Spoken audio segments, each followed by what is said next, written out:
کہ رب ذوالجلال نے مجھے اور آپ کو آج کے اس گئے گزرے دور میں بھی اپنے اس عظیم دین کے ساتھ وابستہ رکھا ہے۔ دعا فرمائیں جب تک میں اور آپ اس دنیا میں ہیں اللہ تعالیٰ مجھے اور آپ کو اسی دین پر قائم و دائم رکھے۔ جب میرا اور آپ کا وقت پورا ہو جائے تو اللہ ہم سب کا خاتمہ ایمان پر فرمائے۔ میرے ایمان والے بزرگوں، یہ جمعہ کا دن جو سید الایام کہلاتا ہے، یعنی تمام دنوں کا یہ سردار ہے، یہ عظیم دن ہے۔ اس عظیم دن میں ہر جامع مسجد کے اندر وقت کے واعظین، مقررین، خطبہ اپنے اپنے اعتبار سے لوگوں کو دینی احکام اور دینی اصول سے آگاہ کرتے ہیں۔ غرض یہ ہوتی ہے کہ دوسروں تک دین پہنچے، دینی احکام پہنچیں، خود بھی اس پر عمل پیرا ہوں اور دوسرے لوگ بھی ان احکام کو سن کر اس کے مطابق زندگی گزاریں۔ اور معاشرے کے اندر اصلاحی معاشرہ کے عنوان سے جو مجالس ہوتی ہیں ان کا مقصد بھی یہی ہوتا ہے، لوگوں تک دینی احکام پہنچ جائیں۔ لیکن آپ حضرات جانتے ہیں آج کے اس دور میں اس چیز کا شوق اور جذبہ بہت کم لوگوں کو ہوتا ہے۔ یعنی جمعے والے دن بھی یا جس دن کسی علاقے میں ادارے کا جلسہ ہوگا، اصلاحی مجلس ہوگی، اس میں بہت کم لوگ شریک ہوتے ہیں۔ وجہ یہ ہے کہ وہ شوق نہیں ہے، وہ جذبہ نہیں۔ ہر آدمی جمعے میں بھی تو اس وقت آتے ہیں جب خطیب صاحب خطبے کے قریب ہوتے ہیں۔ حالانکہ یہ جو جمعے سے قبل آدھا گھنٹہ، پون گھنٹہ جس طرح کا جہاں کا ماحول دستور ہے، یہ جو بات ہوتی ہے مقصد یہ ہوتا ہے کہ دین کی بات دوسروں تک پہنچ جائے۔ کیا پتہ کس کے دل میں کون سی بات بیٹھ جائے اور اس کی زندگی کے بدلنے کا ذریعہ بن جائے۔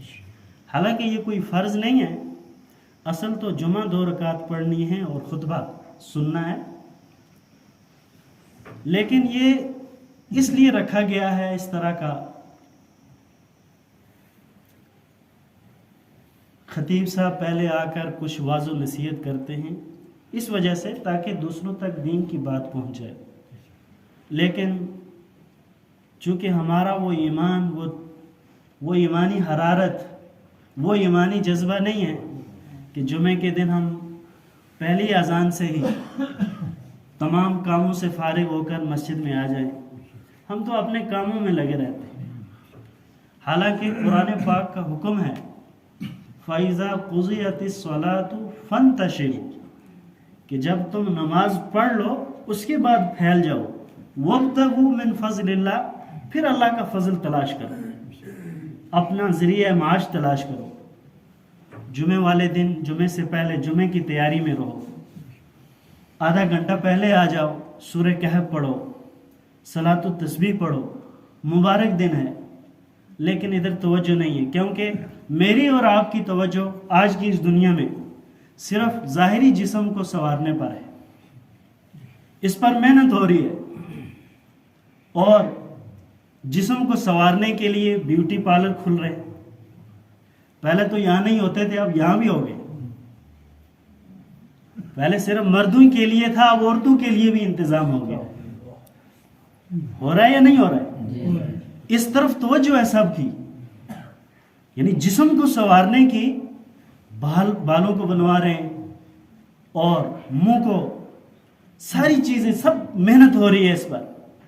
لیکن جو چیز محنت کرنے کی تھی، جس پر محنت ہونی چاہیے تھی، اس کی طرف نہ مجھے توجہ ہے نہ آپ کو ہے، وہ ہے انسانی دل۔ اپنے قلب کی ہمیں اصلاح کرنی تھی، اس کی طرف کوئی توجہ نہیں ہے۔ ظاہری جسم کو سنوارنے کے لیے لباس اچھا سے اچھا ہو، بال بنوانے کے لیے اور جسم کو پتہ نہیں کیا کیا بنواتے ہیں، اس پر بہت محنت ہو رہی ہے، پیسہ بھی خرچ ہو رہا ہے، لیکن دل کی اصلاح کی طرف توجہ نہیں ہے۔ تو بہرحال میرے ایمان والے بزرگوں، میرے عرض کرنے کا جو منشا ہے، اس وقت انسان کی توجہ زیادہ تر ظاہری جسم کو سنوارنے پر ہے، باطن کی طرف، قلب کی طرف توجہ بہت کم ہے۔ لہٰذا مجھے اور آپ کو جو توجہ دینی ہے وہ اس قلب کی طرف، اس کی اصلاح کی طرف۔ یاد رکھیں، اصلاح کیسے ہوگی؟ جب ہم کسی اللہ والے سے تعلق رکھیں گے، کسی شیخ کامل کے پاس جائیں گے، یعنی کسی کو اپنا مرشد مانیں گے، تب جا کر میری اور آپ کی اصلاح ہوگی۔ لیکن مرشد بھی وہ ہو جو واصل اللہ ہو، جو خود صوم و صلاۃ کا پابند ہو، شریعت کا پابند ہو۔ آج کل کے پیروں کا حال علامان الفیس، خود بھی بھٹکے ہوئے ہیں، دوسروں کو بھی گمراہ کر رہے ہیں۔ حالانکہ آج پتہ نہیں امت کہاں جا رہی ہے، کس طرح کا رجحان ہے، یعنی جہاں گانا بجانا ہو، ڈھول ڈمکارے ہوں اور ساتھ ساتھ ذکر بھی ہو، کیا یہ چیز اصلاح کی ہے؟ اس طرح انسان راہ راست پر آ سکتا ہے؟ بے دینی کے راستے سے کبھی دین پر میں اور آپ نہیں آ سکتے۔ اصل مرشد وہ ہو جو واصل اللہ ہو، پیر کامل ہو، موجودہ دور کے پیر نہیں۔ آج پیروں کا حال بس، حضرت تھانوی رحمۃ اللہ علیہ نے عجیب بات لکھی ہے، عجیب بات لکھی، چونکہ ہر انسان سوچتا ہے کہ بس میری کسی کے ساتھ نسبت ہو جائے، میں کسی پیر کے ہاتھ میں ہاتھ دے دوں، بس میں بخشا بخشایا ہوں، خود کچھ نہ کروں۔ حالانکہ جب تک خود عمل نہیں کریں گے، اگر میں نماز نہ پڑھوں، روزہ نہ رکھوں، احکام شریعہ کا پابند نہ بنوں، صرف نسبت کام نہیں آئے گی۔ دنیا میں جو سب سے بڑی نسبت حاصل تھی وہ پیغمبر اسلام صلی اللہ علیہ وسلم کی صاحبزادیوں کو تھی، حضرت فاطمہ رضی اللہ تعالی۔ آسمان کے نیچے، زمین کے اوپر، نسل آدم میں جو سب سے بڑی نسبت حاصل تھی وہ سیدہ فاطمہ تو زہرا رضی اللہ تعالی عنہا کا تھی۔ اس سے بڑی نسبت کوئی اور ہو سکتی ہے کہ وہ اس نبی کی بیٹی ہے جو نبیوں کا بھی نبی ہے۔ آپ صلی اللہ علیہ وسلم نبی الانبیاء ہیں، نبیوں کے بھی نبی ہیں، اور نبی تو قوموں کے نبی تھے۔ یہ آپ صلی اللہ علیہ وسلم کی امتیازی شان ہے کہ آپ نبیوں کے بھی نبی تھے۔ بعض لوگوں نے یہ بھی لکھا کہ آپ نبی الانبیاء تھے۔ تو اتنی بڑی نسبت، اس کے باوجود آپ نے ایک موقع پر فرمایا، ایک عورت سے چوری ہو گئی، اس کا نام بھی فاطمہ تھا، وہ دوسرے قبیلے کی تھی۔ جب چوری ہو گئی اس سے، تو ایک صحابی نے سفارش کر دی کہ اے اللہ کے رسول صلی اللہ علیہ وسلم، اس کا نام فاطمہ تھا، کہ عورت زاد ہے، قبیلہ خزیمہ کی غالباً وہ عورت تھی، اس کا نام فاطمہ تھا، عورت زاد ہے، اس سے غلطی ہو گئی، اس کو چھوڑ دیجیے۔ حالانکہ مجرم کے حق میں سفارش کرنا، وہ سفارش بھی جرم میں داخل ہے۔ مجرم کے لیے سفارش کرنا، سفارش کرنے والا بھی مجرم ہے وہ۔ تو جب انہوں نے سفارش کی تو نبی علیہ الصلوۃ والسلام کا چہرہ سرخ ہو گیا۔ اس وقت آپ نے فرمایا، لوگوں سنو، یہ فاطمہ تو قبیلہ خزیمہ کی ہے، اگر یہاں فاطمہ بنت محمد ہوتی، میں اس کو بھی یہی سزا دیتا جو سزا شریعت نے متعین کی ہے۔ دیکھو، اگر نسبت کام آتی تو حضرت فاطمہ کو آتی۔ آپ نے فرمایا یہاں تو دوسرے قبیلے کی فاطمہ ہے، اگر یہاں محمد کی بیٹی فاطمہ ہوتی تو اس کے لیے بھی یہی قانون تھا، اس کے لیے بھی یہی سزا تھی جو سزا اس کے لیے ہے۔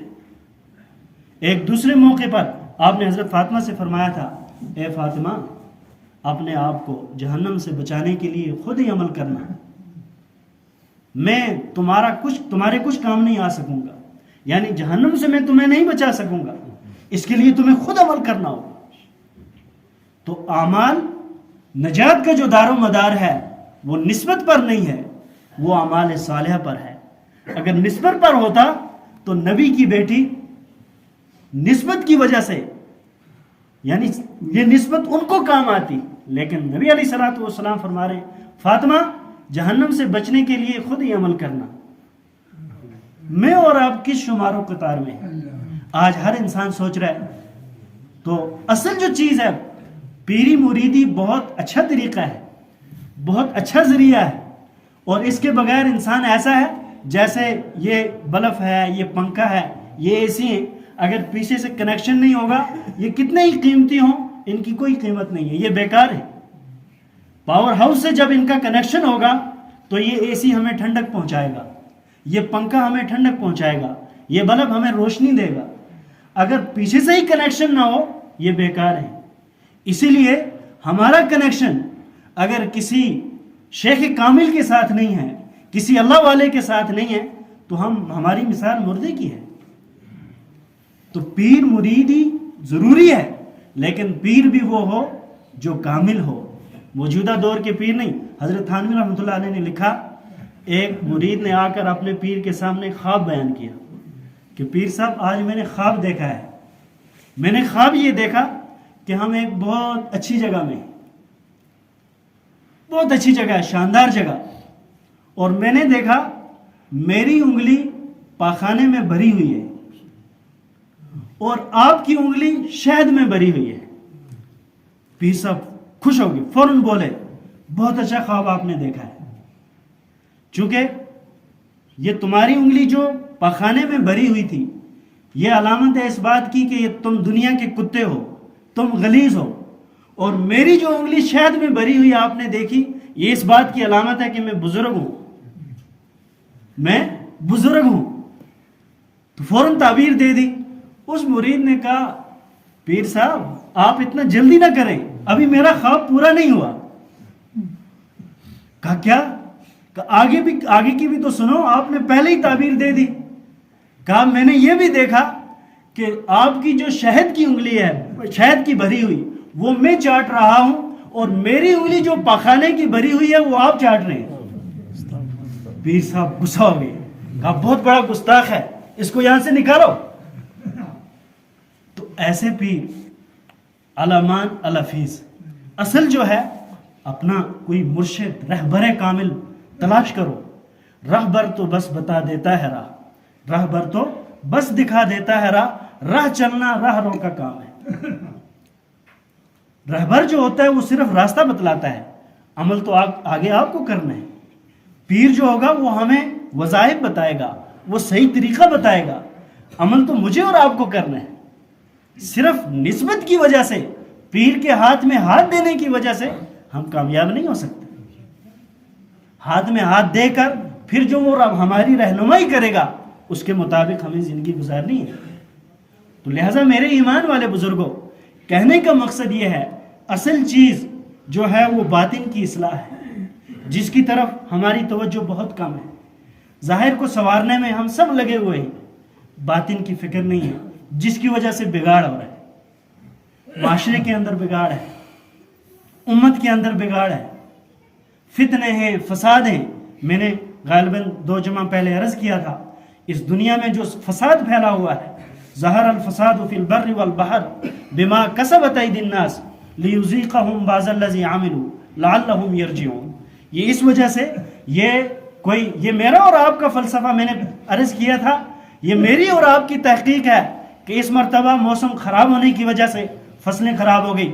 قرآن اور حدیث جو تحقیق، جو فلسفہ میرے اور آپ کے سامنے پیش کرتا ہے وہ یہ ہے کہ دنیا کے اندر جو بگاڑ آیا ہوا ہے، جو فساد آیا ہوا ہے، جو ہر چیز کے اندر تبدیلی آئی ہوئی ہے، یہ تبدیلی انسان کے گناہوں کی وجہ سے ہے، انسان کی بدعمالیوں کی وجہ سے ہے۔ اس لیے میرے ایمان والے بزرگوں، اصل چیز خوف الہی ہے، خشیت الہی ہے۔ جب انسان کے دل میں خوف ہوگا، خشیت ہوگی، تو پھر یہ انسان چاہے جلوت میں ہو چاہے خلوت میں ہو، جہاں رہے گا اللہ کا خوف سامنے ہوگا، آخرت سامنے ہوگی، اس کا کوئی بھی کام اللہ کی مرضی کے خلاف نہیں ہوگا، اس کا کوئی بھی قدم اللہ کی مرضی کے خلاف نہیں اٹھے گا۔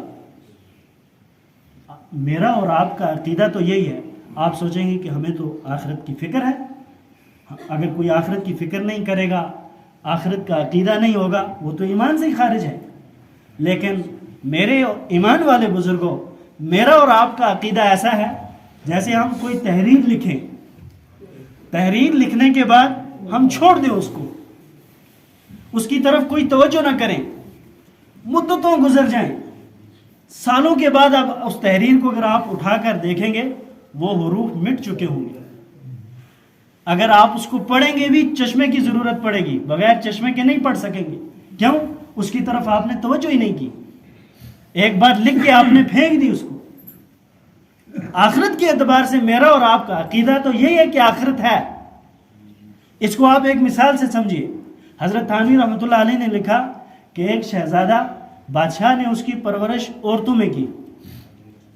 ایک دن ایسا ہوا، ظاہر سی بات ہے جب عورتوں میں پرورش پائے گا تو اس کا ہر کام عورتوں ہی جیسا ہوگا۔ ایک دن ایسا ہوا، اتفاق سے عورتیں بیٹھی ہوئی تھی، یہ بھی انہی میں بیٹھا تھا، سانپ نکل آیا۔ جب سانپ نکلا تو عورتیں چلانے لگی۔ عورتوں نے کہا کہ باہر سے کسی مرد کو بلا لو، وہ سانپ کو مارے۔ عورتیں بھی پکار رہی ہیں کہ مرد کو بلا لو، وہ سانپ کو مارے۔ یہ شہزادہ بھی پکار رہا ہے کہ باہر سے کسی مرد کو بلاؤ، سانپ کو مار دے۔ انہی عورتوں میں سے کسی نے بولا، شہزادے صاحب آپ بھی تو مرد ہو۔ اس نے کہا ہو، مجھے تو پتہ ہی نہیں میں مرد ہوں۔ یعنی یاد دلانے پر یاد آیا کہ میں مرد ہوں، حالانکہ عورتوں کے ماحول میں وہ ایسا رنگ گیا کہ اس کو پتہ ہی نہیں ہے کہ میں مرد ہوں۔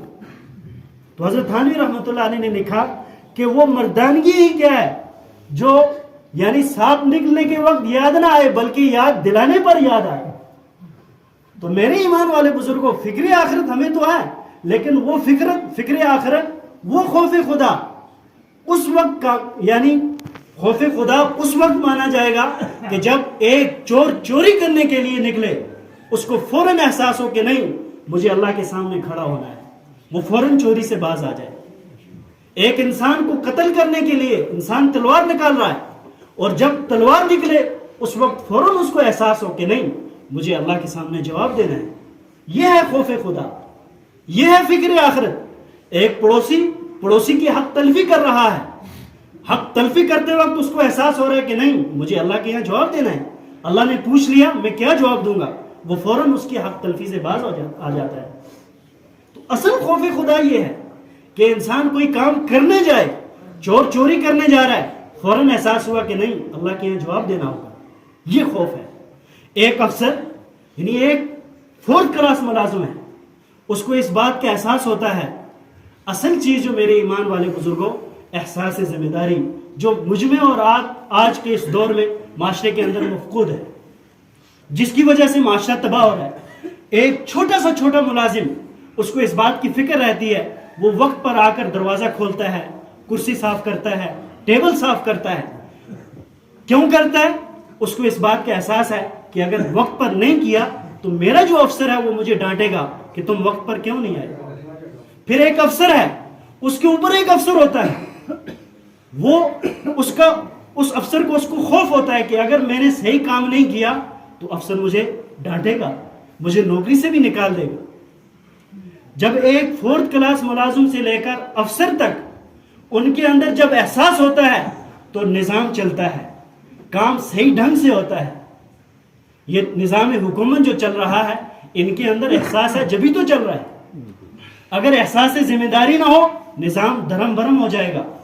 اس لیے میرے ایمان والے بزرگوں، جب دنیا کے نظام کو چلانے کے لیے احساس ذمہ داری ضروری ہے، تو جو اصلی نظام ہے اس نظام کو چلانے کے لیے، یعنی پاک معاشرہ بنانے کے لیے، پاکیزہ معاشرہ بنانے کے لیے، پاکیزہ ماحول بنانے کے لیے خوف خدا ضروری ہے۔ ایک افسر کو اگر اپنے بڑے افسر کا احساس ہے تو ایک ایمان والے کو، چاہے وہ خلوت میں ہو جلوت میں ہو، اس کو ہر حال میں یہ احساس ہونا چاہیے جو کام میں کر رہا ہوں اس کام پر میری باز پرس ہوگی، مجھے اللہ کے سامنے کھڑا ہونا ہے، جواب دینا ہے۔ جب یہ احساس پیدا ہو جائے گا تو پوری امت مسلمہ کے اندر جو فساد ہے یہ ختم ہو جائے گا، ہر معاشرہ اسلامی معاشرہ ہوگا، ہر ملک کے اندر امن آئے گا۔ یہ بگاڑ کا، فساد کا جو وجہ ہے، بگاڑ کی جو وجہ ہے وہ یہی ہے کہ خوف خدا نہیں ہے۔ رشوت لینے والا رشوت لے رہا ہے، سود کھانے والا سود کھا رہا ہے، ظلم کرنے والا ظلم کر رہا ہے، گالی دینے والا گالی دے رہا ہے، اور یعنی حق تلفی کرنے والا حق تلفی کر رہا ہے، گناہ گار اپنے گناہ میں مست ہے، چور چوری میں مست ہے۔ ہر انسان یعنی کس خوف خدا جب نہیں ہوگا، ظاہر سی بات ہے یہ ساری چیزیں وجود میں آئیں گی۔ تو اس لیے میرے ایمان والے بزرگوں، اگر ہم چاہتے ہیں ہمارے ملک کے اندر امن ہو، امن و امان ہو، دنیا میں امن و امان ہو، تو اس کے لیے ضروری ہے کہ 4th کلاس ملازم سے لے کر وزیر اعظم تک، صدر مملکت تک ہر ایک کے دل میں خوف خدا ہونا ضروری ہے، تب جا کر نظام صحیح چلے گا، تب رشوت خور رشوت سے باز آئے گا، ظالم ظلم سے باز آئے گا، چوری کرنے والا چوری سے باز آئے گا۔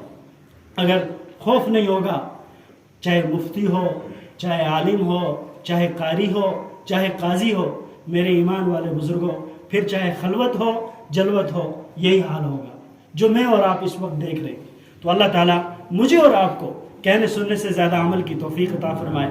اصل چیز جو میں آپ سے عرض کر رہا ہوں، خشیت الہی، خوف الہی اپنے اندر پیدا کریں۔ کیوں؟ وَأَمَّا مَنْ خَافَ مَقَامَ رَبِّ وَنَهَى النَّفْسَ عَنِ الْهَوَىٰ، جس کے دل میں خوف خدا ہوگا، یعنی اس بات کا احساس ہوگا کہ مجھے اللہ کے سامنے کھڑے ہو کر اس زندگی کے ایک ایک لمحے کا جواب دینا ہے، تو وہ وَنَهَى النَّفْسَ عَنِ الْهَوَىٰ، وہ اپنے نفس کو تمام خواہشات سے روکے گا۔ نفس اس کو کہے گا چوری کر لے، وہ کہے گا نہیں، اللہ پوچھیں گے۔ نفس اس کو کہے گا بد نگاہی کر، میں کہے گا نہیں، مجھے اللہ پوچھیں گے، مجھے اللہ کے یہاں کھڑے ہو کے جواب دینا ہے۔ جب ہر انسان کے اندر یہ احساس پیدا ہو جائے گا تو دنیا سے یہ فساد ختم ہو جائیں گے، دنیا سے جھگڑے ختم ہو جائیں گے، گھروں میں امن و امان آئے گا۔ شوہر اپنی بیوی پر ظلم کر رہا ہے، وہ یہ سوچ رہا ہے یہ تو میری بیوی ہے، میرے ماتحت ہے۔ نہیں، اگر بیوی ہے تو اس کے تمہارے اوپر حقوق ہیں، تم شوہر ہو، تمہارے اوپر بیوی کے حقوق ہیں، تمہارے حقوق بیوی کے اوپر ہیں۔ حضرت حولہ رضی اللہ تعالیٰ عنہ حضرت عمر فاروق رضی اللہ تعالیٰ عنہ کی خدمت میں آئے، امیر المومنین نے آ کر کہتے ہیں کہ مجھے کچھ وصیت کیجیے، کچھ نصیحتیں کیجیے۔ انہوں نے کیا کہا؟ عمیر، حضرت عمر کا پہلا نام عمیر تھا، عمیر چھوٹا عمر۔ آج آپ کو عمر کہہ رہے ہیں لوگ، آج آپ کو امیر المومنین کہہ رہے ہیں لوگ۔ کبھی بھی لوگوں کے ان الفاظ پر مت جانا، کبھی اپنے اندر تکبر پیدا مت کرنا کہ میں بھی کچھ ہوں۔ کہا آج تمہیں لوگ امیر المومنین کہہ رہے ہیں، تم عمیر ہو۔ حضرت عمر سر جھکائے باتیں سن رہے ہیں، اور بھی پوری جماعت کھڑی ہے، سر جھکائے باتیں سن رہے ہیں حضرت حولہ کی۔ کسی نے مجمع میں سے کہہ دیا، حضرت عمر سے کہا امیر المومنین کب تک اس طرح سر جھکائے رہو گے؟ وقت کا امیر المومنین کیا کہہ رہا ہے؟ جو 22 لاکھ مربع میل پر حکومت کر رہا ہے اور سر جھکائے اور نصیحتیں سن رہا ہے حضرت حولہ سے، کہہ رہا ہے کہ میں یعنی قیامت تک، حضرت عمر کے الفاظ ہیں کہ میں آخری وقت تک اسی طرح حضرت حولہ کی نصیحت سنتا رہوں گا، جب تک ہاں نماز کے اوقات میں نماز کے لیے جا سکتا ہوں، لیکن جب تک حضرت حولہ مجھے نصیحتیں کرتے رہیں گی میں نصیحتیں سنتا رہوں گا۔ کیوں؟ یہ وہ عورت ہے جس کی اللہ نے سنی ہے، یہ وہ عورت ہے جس کی اللہ نے سنی ہے، تو عمر کون ہوتا ہے ان کی بات نہ سنی ہے؟ تو گھروں میں جب شوہر اپنے بیوی کے ساتھ اس طرح کا سلوک اختیار کرے گا، بیوی اپنے شوہر کے ساتھ اس طرح کا سلوک اختیار کرے گی، گھروں میں پروان چڑھیں گے، وہ گھر امن و امان آئے گا، معاشرہ ٹھیک ہوگا۔ تو اس لیے میرے ایمان والے بزرگوں، اصل چیز خوف خدا، خشیت الہی، فکر آخرت پیدا کرنی ہے۔ فکر آخرت کو سامنے رکھتے ہوئے اپنی زندگی گزارے۔ اللہ مجھے اور آپ کو کہنے سننے سے زیادہ کی توفیق دے۔